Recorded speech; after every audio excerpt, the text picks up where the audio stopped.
Padinčania, mi je veľmi milo aj teplo na srdci, keď vás vidím v takomto počte.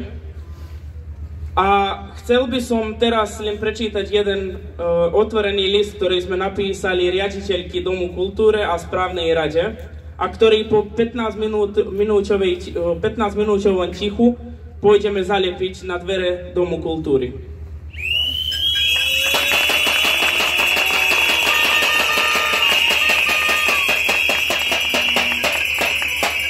Vážená pani riaditeľka, členovia správnej rade, v mene občanov Padiny sa na vás obraciame s hlbokým znepokojením, sklamaním a požiadavkou na odpovede. Dom kultúry, inštitúcia, ktorá by mala byť srdcom našej komunity, sa namiesto toho už roky stála zamknutou a zabudnutou budovou, svojimi dverami zatvorenými pred ľuďmi, ktorým má slúžiť. Padina, najslovenskejšia dedina v slovenskom zahraničí, mesto bohaté na tradície, umenie a kultúrne úspechy, dnes nachádza svoje kultúrne dedičstvo opustené na ulici.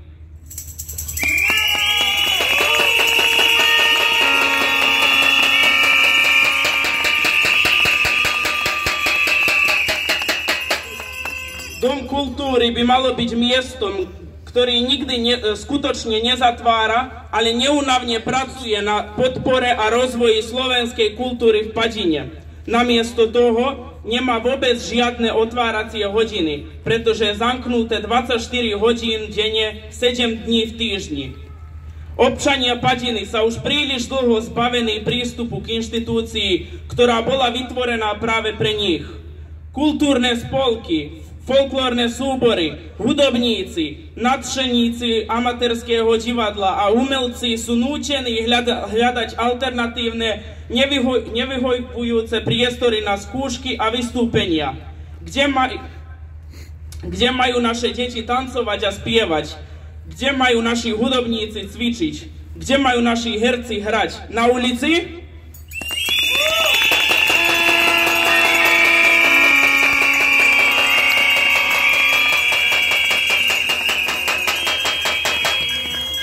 Položme si priame otázky a žiadame priame odpovede. Aké kultúrne aktivity sa v súčasnosti konajú pod vašim vedením?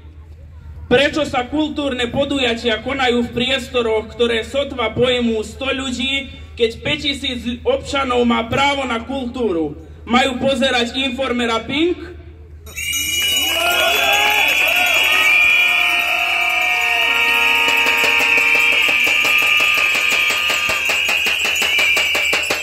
Jestvujú kultúrne podujatia aj mimo oslav Dňa Padiny? A prečo nie?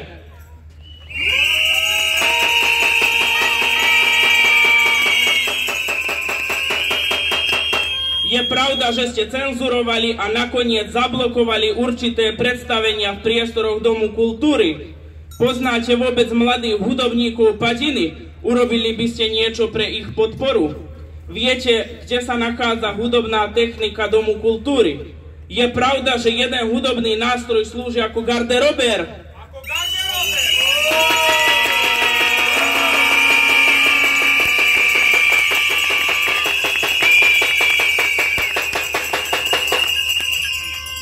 Kde sú kroje? Kde sú rekvizity? A kde je história nášho amatérského divadla?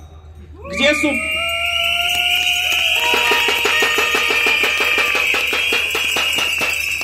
Kde sú plakéty, ocenenia a fotografie, ktoré rozprávajú príbeh kultúrneho dedičstva Padiny?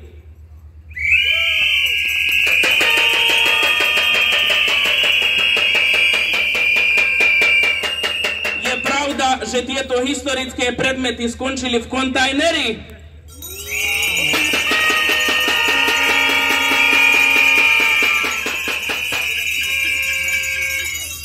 Kde sa nachádzajú národné kroje vo vlastníctve Domu kultúry? Ako sú uchované? Čo ste urobili pre zachovanie kultúrnej histórie Padiny? Čo ste urobili pre zlepšenie kultúrneho života v Padine?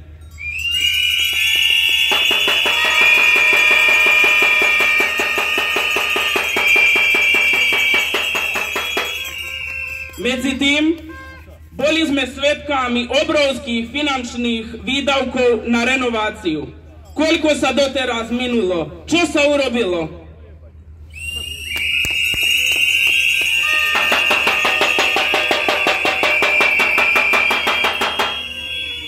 Po takých veľkých investíciách zaujíma nás, kedy bude Dom kultúry konečne vo funkcii.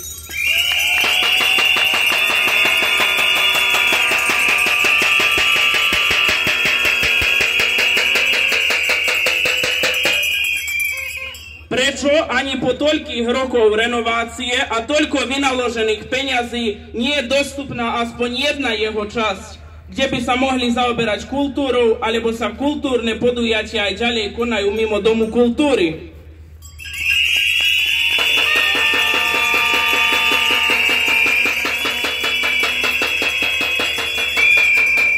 Koľko peňazí sa získalo z predaja starých radiátorov a železa z budovy? A kam boli tieto peniaze použité?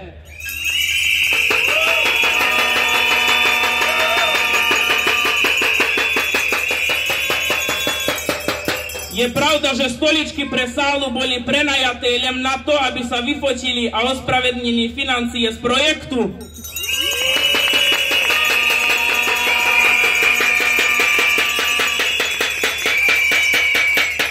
Nakoniec, kto bol zodpovedný za chýbajúce zabezpečenie stavby, ktoré viedlo k požiaru a zničeniu väčšiny budovy? Prečo za to nikto nebol braný za zodpovednosť?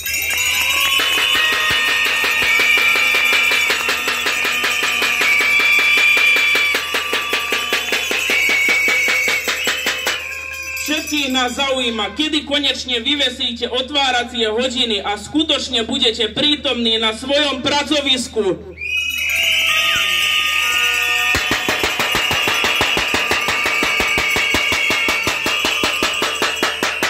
Žiadame vás, aby ste sa ako riaditeľka so správnymi orgánmi Domu kultúry verejne vyjadrili k týmto otázkam. Ak sú niektoré z našich tvrdení nesprávne, demantujeme ich jasnými dôkazmi. Ak si však uvedomujete svoju zodpovednosť za súčasný stav Domu kultúry, potom konajte podľa svojich morálnych zásad a odstúpte z pozície, ktorú ste nedokázali ctiť.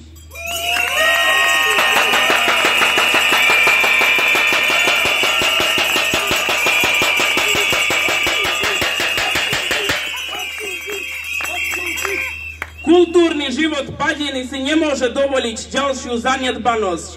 Kultúra nie je luxus. Je to naša identita, naša história a naša budúcnosť. A my, občania Padiny, nedovolíme, aby bola vymazaná.